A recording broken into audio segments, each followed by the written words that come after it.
ದರ್ಶನ್ ಸರಿಯಾಗಿ ಊಟ ತಿಂಡಿಯನ್ನ ಮಾಡ್ತಾ ಇಲ್ಲ. ಕೊಲೆ ವಿಚಾರಕ್ಕೆ ಪಶ್ಚಾತ್ತಾಪ ಪಡ್ತಾ ಇದ್ದಾರಂತೆ. ತನಿಖಾಧಿಕಾರಿಗಳು ಕೇಳುವಂತಹ ಪ್ರಶ್ನೆಗೆ ಸರಿಯಾಗಿ ಉತ್ತರವನ್ನ ಕೊಡ್ತಾ ಇಲ್ವಂತೆ. ಇದರ ಮಧ್ಯೆ ದರ್ಶನ್ ಪರ ಕಾಂಗ್ರೆಸ್ ನಾಯಕರು ಕೆಲಸವನ್ನ ಮಾಡ್ತಾ ಇದ್ದಾರೆ ಅಂತ ಬಿಜೆಪಿ ಶಾಸಕ ಬಸನಗೌಡ ಯತ್ನಾಳ್ ಬಾಂಬ್ ಸಿಡಿಸಿದ್ದಾರೆ.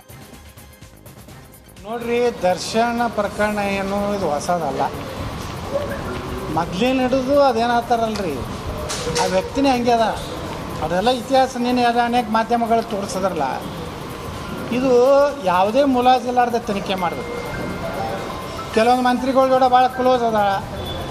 ಅವರು ಫೋನ್ ಮಾಡಿ ಎಷ್ಟೋ ಫೋನ್ ಮಾಡಿದ್ರು, ಆದರೆ ಅಧಿಕಾರಿಗಳು, ಪೊಲೀಸ್ ಅಧಿಕಾರಿಗಳು ಯಾವುದೂ ಮುಲಾಜಿಲ್ಲಾರ್ದೇ ಅವರು ಗಟ್ಟಿಯಾಗಿ ಮಾಡಿದ್ದಾರೆ. ಆದರೆ ಸಾಮಿಯಾನ ಹಾಕೋದು ಇದು ಭಾಳ ಅಕ್ಷಮ್ಯ ಒಂದು ಅಪರಾಧ. ಯಾಕಂದ್ರೆ ಯಾವ ಕಲ್ಪ್ರಿಟ್ ಅದನ್ನ, ಅದ್ರಾಗ ಯಾವ ಭಾಗಿಯಾದನ್ನ ಗುರ್ತಾಗಬೇಕಲ್ಲ.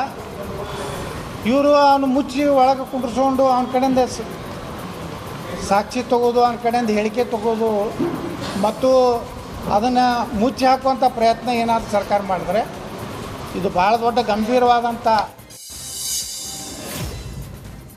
ದರ್ಶನ್ ಪರ ಹೆತ್ತ ತಾಯಿಯೇ ಅಂತರವನ್ನ ಕಾಯ್ದುಕೊಂಡಿದ್ದಾರೆ. ಸಹೋದರ ದಿನಕರ್ ಕೂಡ ಅಣ್ಣನ ಸಹಾಯಕ್ಕೆ ಬರೋದಕ್ಕೆ ಹಿಂದೆಟನ್ನ ಹಾಕ್ತಾ ಇದ್ದಾರೆ.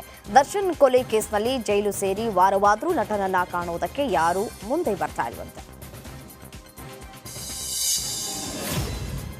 ದರ್ಶನ್ ಕೇಸ್ನಲ್ಲಿ ಇಷ್ಟು ದಿನ ಸುಮ್ಮನಿದ್ದ ಚಂದನವನದ ತಾರೆಯರು ಕಿಚ್ಚನ ಮಾತಿನ ಬಳಿಕ ಒಬ್ಬೊಬ್ಬರಾಗಿ ಮೌನ ಮುರಿತಾ ಇದ್ದಾರೆ. ರಚಿತಾ ರಾಮ್ ಘಟನೆ ಬಗ್ಗೆ ಪ್ರತಿಕ್ರಿಯೆಯನ್ನು ನೀಡಿದ್ದಾರೆ. ವಿಷಯ ಕೇಳಿ ಶಾಕ್ ಆಗಿದೆ.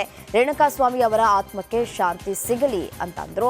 ಅದೇ ರೀತಿಯಾಗಿ ಕಾನೂನಾತ್ಮಕವಾಗಿ ನ್ಯಾಯ ಸಿಗಲಿ ಅಂತ ಸೋಷಿಯಲ್ ಮೀಡಿಯಾದಲ್ಲಿ ಪೋಸ್ಟ್ ಮಾಡಿದ್ದಾರೆ.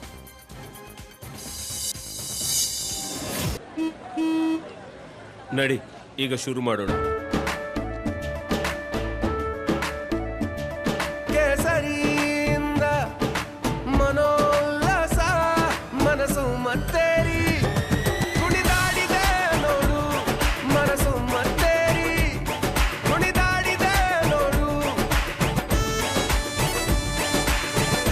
ಕ್ಷಣ ಕ್ಷಣವೂ ಆಚರಿಸಿ ಕೇಸರಿ ಹಬ್ಬ. ವಿಮಲ್ ಬಾಯಲ್ಲಿ ಹೇಳಿ ಕೇಸರಿ.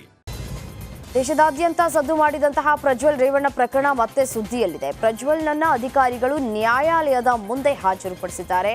ಆಗ ಮತ್ತೊಮ್ಮೆ ಪುರುಷತ್ವ ಪರೀಕ್ಷೆ ನಡೆಸಬೇಕು ಅಂತ ಅಧಿಕಾರಿಗಳು ಕೇಳಿದ್ದಾರೆ. ಆದರೆ ಪ್ರಜ್ವಲ್ ರೇವಣ್ಣ ಪುರುಷತ್ವ ಪರೀಕ್ಷೆ ತುಂಬಾ ಮುಜುಗರ ಆಗತ್ತೆ ಅಂತ ಅಂದಿದ್ರಂತೆ. ಹೀಗಾಗಿ ಮರುಪರಿಶೀಲಿಸುವುದಾಗಿ ತಿಳಿಸಿದ್ದಾರೆ. ಜೊತೆಗೆ ಜೂನ್ 24ರವರೆಗೆ ನ್ಯಾಯಾಂಗ ಬಂಧನಕ್ಕೆ ನೀಡಿದ್ದಾರೆ. ರಾಜ್ಯದಲ್ಲಿ ಬೆಂಗಳೂರು ಮುಂಬೈ ಕೈಗಾರಿಕಾ ಕಾರಿಡಾರ್ ವಿಚಾರಕ್ಕೆ ಸಂಬಂಧಿಸಿ ಧಾರವಾಡದಲ್ಲಿ ಕೇಂದ್ರ ಕೈಗಾರಿಕಾ ಸಚಿವ ಎಚ್.ಡಿ. ಕುಮಾರಸ್ವಾಮಿ ಪ್ರತಿಕ್ರಿಯೆ ಕೊಟ್ಟಿದ್ದಾರೆ. ಚೆನ್ನೈ, ಬೆಂಗಳೂರು, ಪುಣೆ, ಮುಂಬೈ ಕಾರಿಡಾರ್ ಬಗ್ಗೆ ಚರ್ಚೆಯಾಗಿದೆ. ಆದರೆ ನಮ್ಮ ನಿರೀಕ್ಷೆಗೆ ಸ್ಪೀಡ್ ಇಲ್ಲ. ಕಲ್ಯಾಣ ಕರ್ನಾಟಕ, ಕಿತ್ತೂರು ಕರ್ನಾಟಕ ಭಾಗದ ಕೈಗಾರಿಕಾ ಪ್ರಸ್ತಾಪಗಳು ನನ್ನ ಬಳಿ ಬರಬಹುದು. ಹಾಗೆ ಬಂದಾಗ ಪ್ರಾಮಾಣಿಕವಾಗಿ ನಾನು ಸ್ಪಂದಿಸ್ತೇನೆ ಅಂದಿದ್ದಾರೆ.